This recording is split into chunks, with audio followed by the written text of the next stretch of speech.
Okay, hello.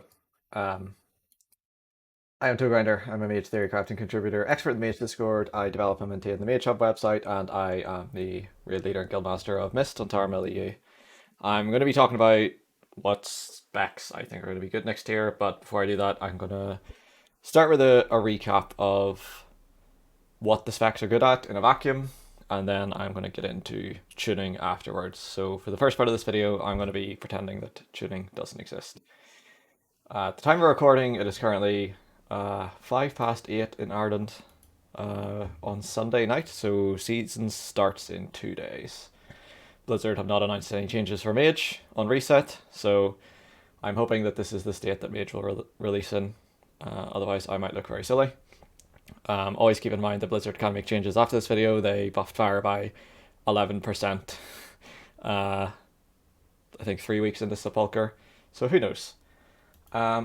Okay, I am just going to recap what specs are good at, not just for Vault of the Incarnates, but it's important that whenever you're looking at a new raid or new Mythic Plus season, that you know what the advantages and disadvantages of specs are. The most important thing is to remember that your damage and your damage profile matter the most. For example, in Castle Nathria, this expansion, Hunter had garbage survivability, garbage utility. People complained about that a lot. They were right, but you still played 5 Hunters in every boss because their damage and how they dealt the damage was very, very good, and it made the fights a lot easier. So let's compare the damage profiles of the mage specs. So I think people are quite biased when it comes to fire, so I'm going to start with that. What is fire good at? So Fire now has execute for a long time. Well, people are probably going to think that it'll have execute for a long time. The thing is that Fire gained more mobility in execute because its execute basically let you use your filler while moving and made it slightly better. The reason it wasn't that good is because Scorch does not get affected by Kindling, and Kindling has been the go-to for so long. Which essentially means like, yeah, you get a DPS increase from more hot streaks, but you have a longer combustion cooldown, and that kind of balanced it out. Now with Sun King's Blessing, your execute is now very, very good because one, it lets you stack Sun King's Blessing faster, and in addition, it lets you not use Fire Blast to stack Sun King's Blessing, which means you can stack Sun King's Blessing faster, and you can go in with multiple Fire Blasts, which is obviously very good when you have effects like Fatal Burn. So it makes those Sun King's Blessings stronger as well. So Fire gains roughly 18% damage going into Execute, which is quite large. The biggest disadvantage of its Execute is that it does not affect your cooldowns. So if you are doing a big combustion in Execute, your combustion is exactly the same as if you're doing it outside Execute.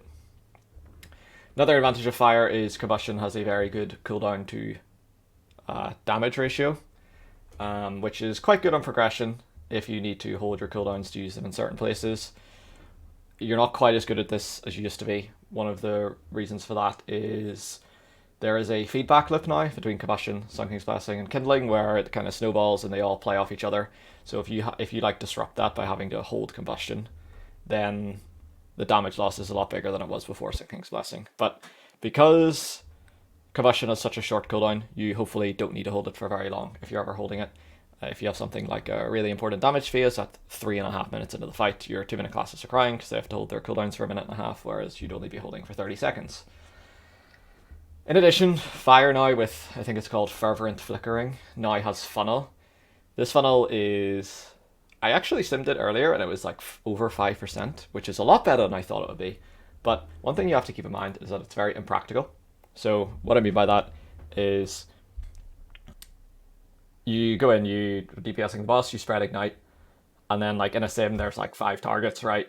And you have 100% uptime on ignite on all of them, but that's usually not how ads on encounters work. The exception is obviously Zul, where you just had ads up in the boss all the time, but usually what happens is like there might be a big ad that's up for a certain amount of time, and then there's like a couple of small ads that maybe die really quick, and you're going to get like some amount of ignite value on them, and it's going to increase your single target damage, but it's not like you're just hitting 5 dummies stacked on the boss. It doesn't work like that. So your funnel's probably a lot worse than that, but considering that it's an advantage that Fire just didn't need, it's nice to have it for free. biggest advantage of fire, probably, maybe rivaled with its execute, is how well it protects its burst. And what I mean by that is every spell you cast during combustion is instant. Anytime you have to hard cast an important spell, you now have ice flows.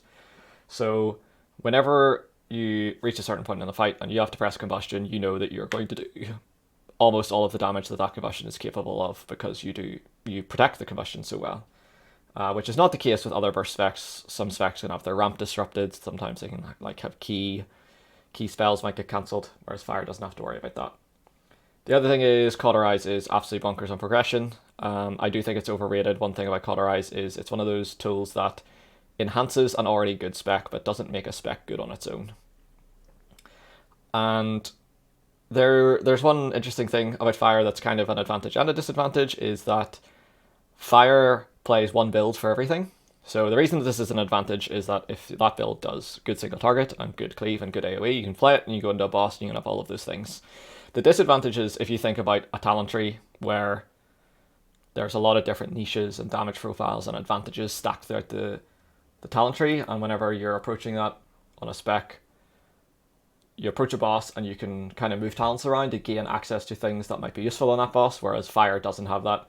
So having one talent build for every situation is kind of double-edged. I think it's an advantage more than it's a disadvantage, but it is still occasionally a disadvantage if you need to spec into a thing. But fire covers a lot of bases with its current kit and talent build, so it's not a massive disadvantage.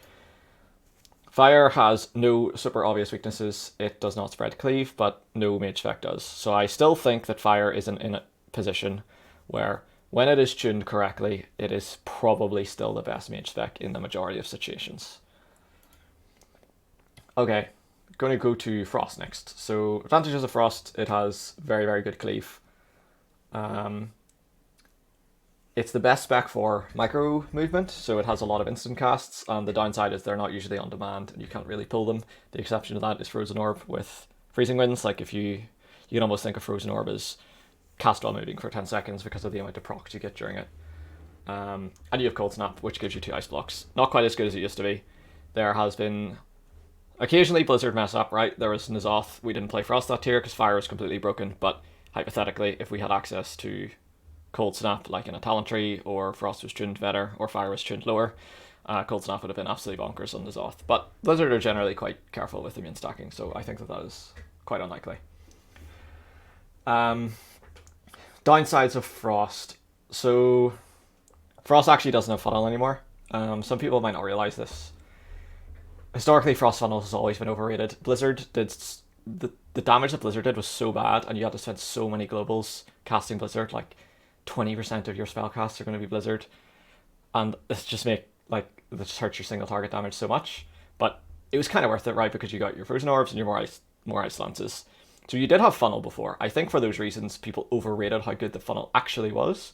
But now, because Blizzard out of the box does not give you good funnel, you have to spec into it. The single target concessions you make to spec into Ice Collar and Freezing Winds to make your funnel good are a net loss over just playing a single target build.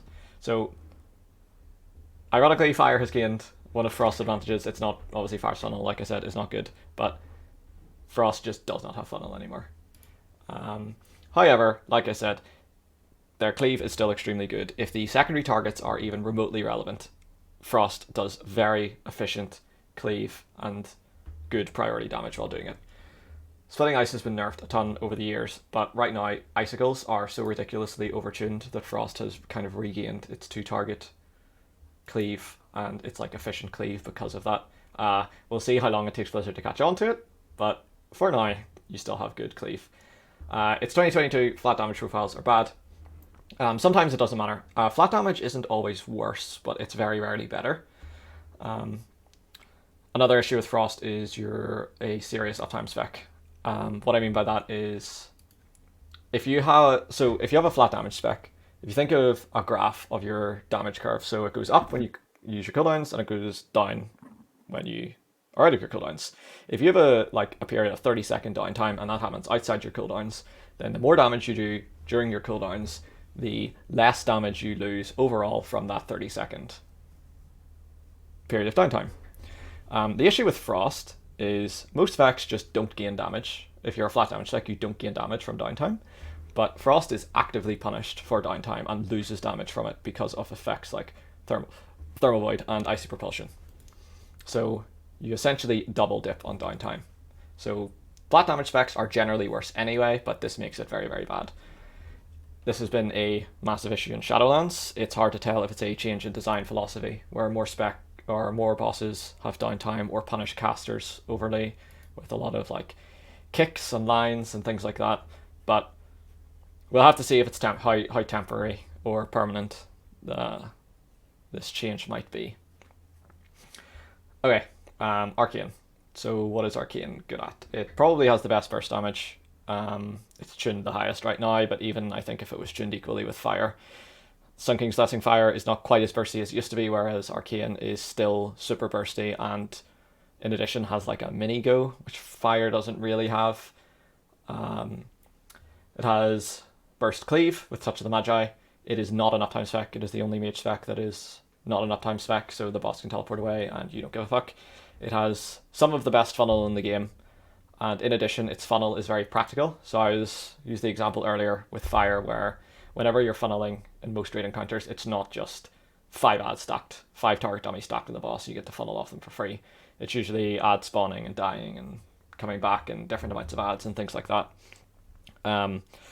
So Arcane is very practical in that regard because it can line its cooldowns up, and then during your cooldowns you maybe get 1 or 2 big Arcane barrages in, and then like that's fine, the ads can die, and if you're just doing your filler rotation and there's no ads up, that's fine. It's a very, very practical, very good in reality, and it is numerically very powerful. It's roughly 11% in a like 5 target sim, so obviously you're not going to have ads up all the time, but considering that how much damage you do in your cooldowns, you're going to see a lot more of that 11% than other funnel specs might. Arcane has moments of burst cleave similar to BFA Fire, but it has quite bad sustained multi-target cleave and sustained AoE. Other disadvantages are it has a ramp period, which is quite long. I think people are starting to get used to it and get better at managing that ramp period, but it's still a disadvantage depending on the fight. And it is probably the least mobile of the 3 mage decks. I know there's all our monkey grenade memes about Arcane not seeing play because of bad mobility. Its mobility is still extremely good. It's hard to compare to how well Fire protects its burst, but Arcane does a pretty good impression. It can Palm to protect Radiant Spark or some of the casts, and it can use clear casting during Touch of the Magi, and you can guarantee those clear castings if you play something like Mana Gem. So Arcane's mobility is still very, very good. And even if it wasn't, mobility has not stopped specs seeing play. Arcane saw play in Sanctum of Domination, and even though its mobility was okay then, like there are specs that have it worse. Like Destruction Warlock, I think, probably has worse mobility, and it's seen a lot of play. So one of the biggest advantages of Mage, I guess, over a spec is that Arcane and Frost cover each other's weaknesses pretty well. Fire's kind of the lone wolf that whenever Fire is good, you kind of just play Fire, whereas I think when Frost and Arcane are good, you kind of want to play them both. So I think that you will likely be playing Frost on cleave fights and Arcane on single target fights. So what is good in Raid? Oh, one other thing about Arcane. Arcane now has Execute. It's very, very good Execute. It's not quite tuned as high as Fire, so if I was to compare the Execute of Arcane and Fire, Fire's is about 18%, but it also gains mobility. Arcane's is about 16% for Harmony builds and 7% for Gem builds. If you're in a situation where Execute damage is important, you're always going to play Harmony anyway, so it's really like 16% versus 18%. The big advantage of Fire Execute is that in addition it gives you mobility. The big advantage of Arcane Execute is it synergizes with your funnel because you funnel on the same spell, and it is up during your cooldowns because you cast multiple big Arcane barrages during your cooldowns. If Fire wants to like use its cooldowns during Execute, they're doing the exact same amount of damage, which is not always great. Okay, so what's good in Raid? Right now, Fire is terrible. So the people have asked why is Fire bad. Fire is bad because it does no damage. Doing no damage is arguably the biggest issue that a DPS spec can have because DPS specs like to do damage. The saving grace is that it is probably the easiest issue to fix and one that is very likely to get fixed. If your spec is bad because its damage profile is bad or it like fundamentally like doesn't interact with encounters in like in a favorable way, it can be very difficult for that to be addressed mid-expansion. But, you know, we just could wake up tomorrow and Blizzard have buffed fire by 10-15% and suddenly the spec is really good. But until that happens, the spec is complete trash, and I would arguably call it unplayable in raids. Arcane has the best single target, but I think people are over-exaggerating the margin by which it is the best.